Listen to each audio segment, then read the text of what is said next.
داخلے کی یہ ہے کہ روزی روٹی درست ہو۔ اللہ کے نبی نے فرمایا لا يدخل الجنت جسد غذی بالحرام، کہ وہ جسم جنت میں نہیں جا سکتا ہے جو حرام غذا سے پرورش پایا ہو، جو حرام غذا سے پلا اور بڑا ہو۔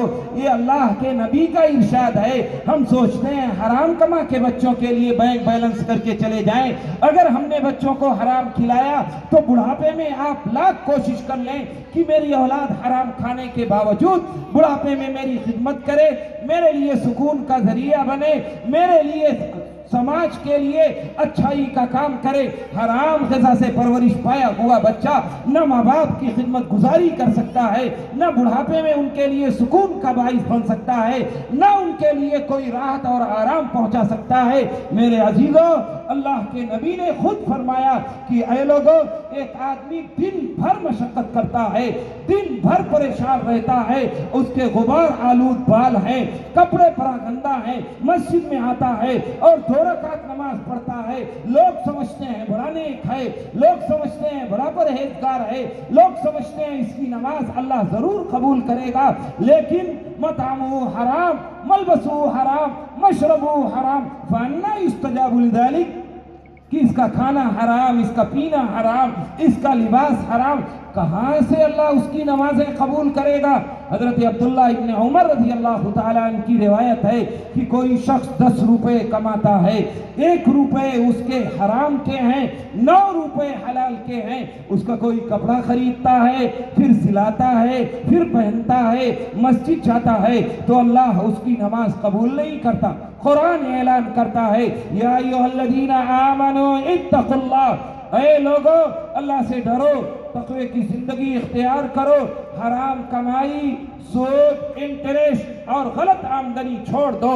اگر تم ایسا نہیں کرتے ہو فَإِن لَمْ تَفْعَلُوا فَأْذَنُوا بِحَرْبٍ مِّنَ اللَّهِ وَرَسُولِهِ، کہ اے لوگو اگر تم نے حرام نہیں چھوڑا، تم نے انٹریسٹ نہیں چھوڑا، تم نے حرام کمائی کو پیچھے نہیں کیا اور تم یہ کرتے رہے، تو اللہ اور اللہ کے رسول سے جنگ کے لیے تیار ہو جاؤ۔ اے لوگو، کون مقابلہ کرے گا خدا کا؟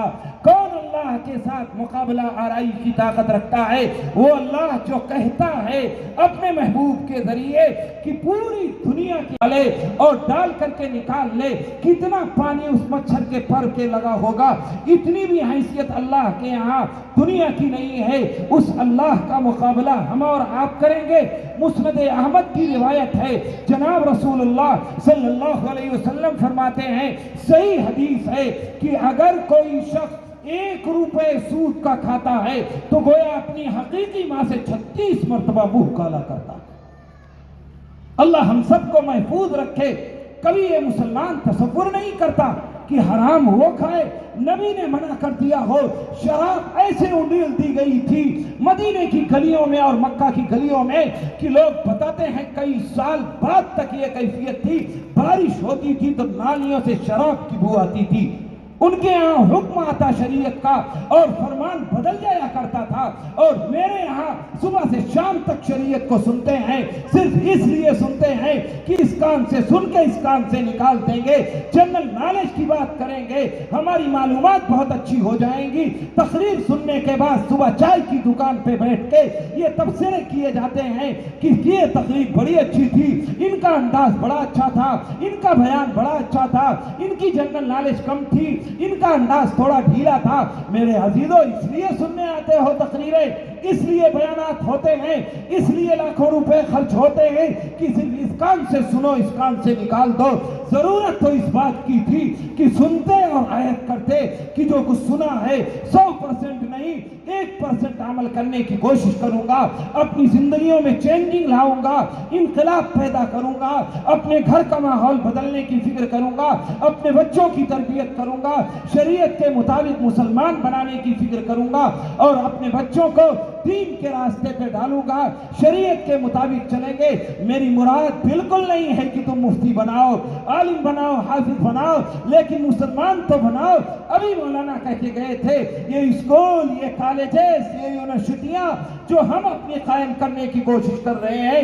اسی لیے تو کہا گیا ہے کہ ہم اپنی قائم کریں گے تو اپنے ماحول میں رہیں گے, اور اگر غیروں کے ماحول میں ہم نے اپنے بچوں کو بھیج دیا, میری بچی 3 سال اور 4 سال کی ہو کر کے وہ دوسروں کے اسکول میں چلی گئی, 18 سال اور 20 سال تک ان کے ماحول میں رہی, ان کا کلچر اپناتی رہی, ان کی تہذیب اپناتی رہی, صبح سے شام تک ان کے ماحول میں گھری رہی, شام کو گھر آئی, اس نے ہوم ورک کیا, رات بھر اپنا کام اسکول کا کیا, پھر صبح اسکول چلی گئی, اور انہی کا ماحول, انہی کی تہذیب, انہی کا کلچر. اگر وہ 18 سال اور 19 سال کے بعد کوئی غلط قدم اٹھا لے, کسی کے ساتھ بھاگ جائے, کوئی گناہ کر بیٹھے, تو میری ان لوگوں کی ہے میرے عزیزوں جو اس کے ماں اور باپ ہیں. 95% مجرم ماں اور باپ ہیں, 5% بچی ہے.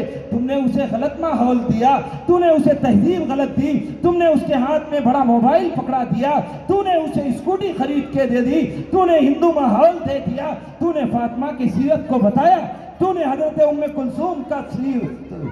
کلثوم کی ترقی بتائی, تم نے حضرت فاطمہ کا پردہ بتایا, تم نے اسے اسلامی ماحول عطا کیا, تم نے اس کے ساتھ حالات درست کیے. اگر تم نے نہیں کیا ہے تو یہ اس کی غلطی نہیں ہے, ہم نے غیروں کو دیا ہے, ہم نے غیروں کا ماحول چنا ہے, ہم نے غیروں کے ماحول میں بھیجا ہے. قیامت کے دن اگر وہ مجرم ہوگی تو کلکم رائن وکلکم مسئول عن رعیتہ, تم میں سے ہر ایک شخص نگراں ہے, اس کی نگرانی کے بارے میں پوچھ ہوگی, والدین سے بچوں کے بارے میں پوچھ ہوگی, گھر کے گارڈین سے گھر والوں کے بارے میں پوچھ ہوگی. اس لیے میرے عزیزوں ان بچوں کو اپناؤ. گھریلو ماحول کتنا اچھا ہے میرا, ہم جانتے ہیں. میرے یہاں مراد آباد میں ایک اسلامی ماحول میں اسکول کھلا 2-3 سال پہلے, دار ارقم پبلک اسکول. ایک عالم صاحب بنگلور سے اساتذہ کی ٹیچر کے لیے انتخاب کے لیے انٹرویو کے لیے گئے. وہ عالم صاحب خود مجھ سے بتاتے ہیں میرے گھر بیٹھ کر کہ حضرت میں نے آج 16 بچیوں کا انٹرویو لیا جو گریجویشن کر چکی تھی, جو پڑھ چکی تھی, اور ان گھروں کی تھی جو گھر اسلامی ماحول کہلاتے ہیں. والدین کے چہرے, والد کی داڑھی دیکھ کر کے ایسے محسوس ہوتا ہے کہ یہ لوگ 100% مسلمان ہیں. میں نے کہا پھر آپ نے حضرت کیا پوچھا ان سے؟ تو انہوں نے عجیب جواب دیا, ان کی آنکھوں میں آنسو آ گئے. کہنے لگے حضرت میں نے ان کا بھائی ڈاٹا چیک نہیں کیا, میں نے ان کے مارکس نہیں دیکھے, میں نے ان کی کوئی بھی چیز کاغذی اعتبار سے نہیں چکی, میں نے 16 کی 16 بچیوں سے صرف ایک سوال کیا اور کوئی سوال نہیں کیا. کیا کیا کہ یہ سوال میں نے سب بچیوں سے الگ الگ بلا کے پوچھا, اللہ کے نبی کے والد کا نام عبداللہ تھا یا عبد المطلب تھا؟ کہتے میں نے 16 کی 16 بچیوں سے یہی ایک سوال کیا اور کوئی سوال نہیں کیا کہ اللہ کے رسول کے والد کا نام عبداللہ تھا یا عبد المطلب تھا. مراد آباد اگر میں کہوں تو ہندوستان کے ان شہروں میں سے ہے جہاں سب سے زیادہ علماء اور مدارس ہیں, دینداری کا ماحول ہے, مسجدیں 5 وقت. یہ خوبی ہے کہ پورے سال 5 وقت مسجدیں نمازیوں سے اور نوجوانوں سے جو دوسروں کے اسکول میں بھیجتے ہیں انہیں بٹھا کے رات میں پوچھیں کہ آپ کو پتہ ہے نہیں پتہ ہے اللہ کے رسول کے والد کا نام, آپ کی ازواج مطہرات کے نام, آپ کے گھر والوں کے نام, آپ کے کتنے چچا مسلمان ہوئے, عشرہ مبشرہ کون ہیں, ابو بکر کون ہیں, اور حضرت عمر کون ہیں, حضرت عثمان کون ہیں, حضرت علی کون ہیں. اس کی بھی تو ضرورت ہے کہ شام کو ان کی نگرانی کی جائے. یہ علماء چیخ چیخ کر کے کہ مکاتب اپنے ہونے چاہیے, مدارس اپنے ہونے چاہیے. اس کی بنیادی وجہ میرے عزیزوں صرف اور صرف یہ ہے کہ بچہ اگر شام کو ماحول میں پڑھے گا, مکتب میں جائے گا, قرآن پڑھے گا, شریعت پڑھے گا, تو کم سے کم اسے یاد تو رہے گا کہ یہ میرے نبی ہیں, یہ میرے رسول ہیں, یہ میرا اللہ ہے, یہ میرا قرآن ہے, یہ میری کتاب ہے. اگر یہ نہ کیا آپ نے تو ابھی 67-68 کے زمانے کا واقعہ ہے, بہت دور نہیں گزرے ہیں. ابھی 50-55 سال پہلے کا واقعہ ہے. اسی ملک ہندوستان میں آپ پڑھے لکھے ہیں، جانتے ہوں گے، اس ملک کا چیف جسٹس ہدایت اللہ کے نام سے ہوا کرتا تھا اور سب سے بڑے عہدے پر فائز ہوئے، نائب صدر جمہوریہ ہوئے، پھر قائم مقام صدر جمہوریہ ہوئے. مجھے ان کی ہسٹری نہیں بتانی ہے، صرف عبرت کے لیے آخری جملہ نقل کرتا ہوں. انہوں نے مکتب نہیں پڑھا تھا، انہوں نے اسلامی ماحول کے اسکول میں قدم نہیں رکھا تھا، انہوں نے گارمنٹ اسکولوں میں پڑھا، انہوں نے عیسائی یونیورسٹیوں میں پڑھا. وہ بڑے ہو گئے، نام ہدایت اللہ گھر والوں نے رکھ دیا، تربیت کی فکر نہیں کی. مرنے لگے تو خاندان والوں کو جمع کیا اور جمع کر کے یہ آخری وصیت کر کے گئے کہ جب میں مر جاؤں تو مجھے ہندو مذہب کے مطابق جلانا، مسلمان مذہب کے مطابق دفن مت کرنا. یہ میرے بچوں کی تربیت ہے. بچپن میں اگر غور نہیں کیا آپ نے، ان کی تربیت صحیح نہیں کی تو یہ حالات آئیں گے. اللہ کے نبی نے عورتوں کے تعلق سے عجیب بات فرمائی کہ میری ماں اور بہنیں اگر 5 کام کریں، المرأة اذا صلت خمسها وصامت شهرها وأدت الزكاة مالها وأطاعت بالها وحسنت فرجها فبأي أبواب الجنة دخلت شاءت. میری ماں بہنیں 5 کام کر لیں، جنت کے جس دروازے سے چاہیں جنت میں داخل ہو جائیں. نمبر 1، وقت پر نماز پڑھ لیں. نمبر 2، وقت پر زکوٰۃ ادا کر دیں. نماز کے مسائل اپنے بڑوں سے پوچھیں، یہ وقت نہیں ہے. زکوٰۃ کے تعلق میں جو شادی شدہ ہیں وہ کوئی بھی ہو، ان میں سے 90% وہ ہیں جن پر زکوٰۃ واجب ہے، لیکن زکوٰۃ کے تعلق سے کوتاہی ہوتی ہے. وہ سمجھتی ہے میرا شوہر ادا کرے گا، ادا کر دے، اس کا احسان ہے. نہیں ادا کرے گا تو میری ماں اور بہنوں قیامت کے تمہاری کن پکڑی ہوگی. اللہ تم سے پوچھے گا، والذین یکنزون الذهب والفضة وما ينفقونها في سبيل الله فبشرهم بعذاب أليم. انہیں خوشخبری سنا دیجئے دردناک عذاب کی.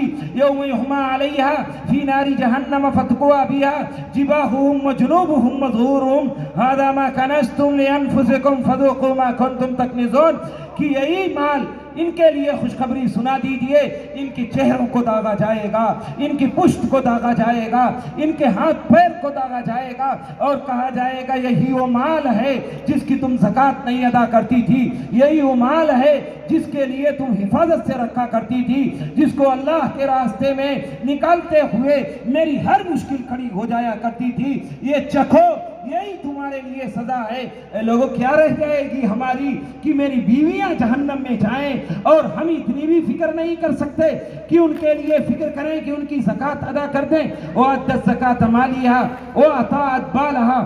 چوتھی چیز اللہ کے نبی نے یہ فرمائی کہ اپنے شوہر کی اطاعت کر لیں.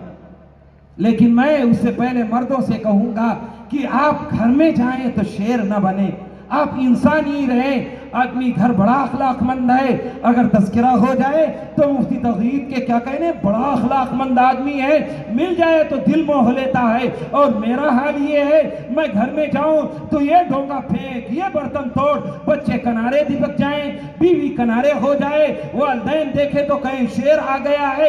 اگر ہم اس طرح زندگی گزاریں گے تو کیسے ہوگا؟ ہمیں بھی چاہیے کہ ہم گھر جائیں تو بیٹے دیکھیں تو حوصلہ بڑھ جائے، بیوی دیکھے تو شوہر نامدار آ گئے، اور اگر والدین دیکھیں تو میرا اخلاق ہے کہ میرے والدین کی آنکھوں کا نور آ گیا، سب کے چہرے کھل اٹھے. اس طرح گھر میں جائے تو یقیناً آپ اخلاق مند کہلائیں گے. اللہ کے نبی نے فرمایا تھا، خیرکم خیرکم لأہلی، تم میں سب سے اچھا آدمی وہ ہے جو اپنے گھر والوں کے لیے اچھا ہو. وانا خیرکم لأہلی، اور میں تم سب کے لیے سب سے اپنے گھر والوں کے لیے بہتر ہوں. کیا میں بھی اس طرح گھر جاتا ہوں کہ مجھ سے گھر والے دیکھیں تو خوش ہو جائیں، میرا بیوی دیکھے تو خوش ہو جائے، میرے بچے دیکھے تو ان کا حوصلہ بڑھ جائے؟ یہ میرا اخلاق گھر میں بھی ہونا چاہیے. روڈ پر، چوراہوں پر، دوستوں کے یہاں بہت اخلاق مند ہونا، لیکن گھر میں بد اخلاقی دکھانا یہ سنت نبوی نہیں رہی ہے، اور اسی حالت میں پڑتی اور بڑھتی ہے.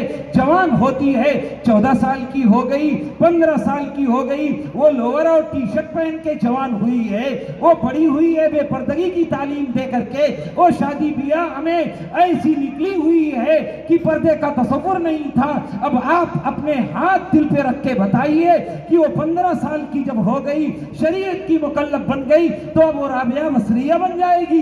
اب وہ حضرت فاطمہ بن جائے گی، وہ ام کلثوم بن جائے گی، وہ حضرت رقیہ بن جائے گی۔ ہم نے 15 سال جس بستی کی ٹریننگ ننگے پن کی دی ہو، وہ بڑی ہوگی تو زبردستی برقع پہن لے، لیکن پردے کی اہمیت اس کے دل میں کبھی آ ہی نہیں سکتی۔ حضرت فاطمہ رضی اللہ تعالیٰ عنہ کا آخری وقت ہے، موت کے آثار آ گئے، رونے لگی۔ ام سلمہ بیٹھی ہوئی ہے، کہنے لگی فاطمہ رونے لگی، اللہ کے نبی نے خوشخبری سنائی تھی، اللہ کے نبی نے تجھ سے کہا تھا کہ میری بیٹی مجھ سے سب سے پہلے ملے گی، ابا جان سے ملاقات کا وقت ہے اور تو رو رہی ہے۔ تو حضرت ام سلمہ سے حضرت فاطمہ نے فرمایا کہ ام سلمہ تم سمجھتی ہو میں اس لیے رو رہی ہوں کہ مرنے سے ڈر گئی؟ نہیں، یہ بات نہیں ہے، پھر کیا بات ہے؟ کہنے لگی رو اس لیے رہی ہوں ام سلمہ کہ کل میں مر جاؤں گی اور مجھے نہلا دھلا کر کے کفن پہنا کر کے مجھے چارپائی پر رکھ کر کے قبرستان لے جایا جائے گا، اور جب قبرستان کی طرف چلیں گی میری چارپائی کو لے کر کے تو صورتحال یہ ہوگی کہ 4 مرد کے کاندھوں پر میری چارپائی ہوگی اور میں چارپائی پر اوپر مرد کی نگاہ نہیں پڑی ہے، مرنے کے بعد اس کے کفن پر غیر مردوں کی نگاہ پڑے گی۔ رو اس لیے رہی ہوں کہ غیر مردوں کی نگاہ مرنے کے بعد میرے کفن پائی پر تمہیں لٹانے کے بعد میں اوپر سے لکڑیاں لگاؤں گی، اوپر سے چادر ڈالوں گی، تمہارا جسم ڈھکا رہے گا اور تمہارے جسم کی حفاظت میں کروں گی پردے کی، تم کیوں پریشان ہو؟ تو بڑا سکون کا سانس لیا حضرت فاطمہ نے اور کہا اب میں سکون سے مر سکتی ہوں، میرے گھر میں بھی تو عائشہ ہیں، میرے گھر میں بھی تو فاطمہ ہیں، میرے گھر میں بھی تو ام کلثوم ہیں، میرے گھر میں بھی تو رابعہ ہیں، میرے گھر میں بھی تو صحابیات کے نام والی ہیں، کیا میرے دل میں کبھی یہ آیا؟ مردوں کے سوچ میں رہتا ہے، وہیں بے غیرت بھائی بیٹھا رہتا ہے، وہیں بے غیرت شوہر بیٹھا رہتا ہے، اور جنازہ تو دور کی بات ہے، شادی میں میری نوجوان بیوی، میری نوجوان بیٹی وہ لباس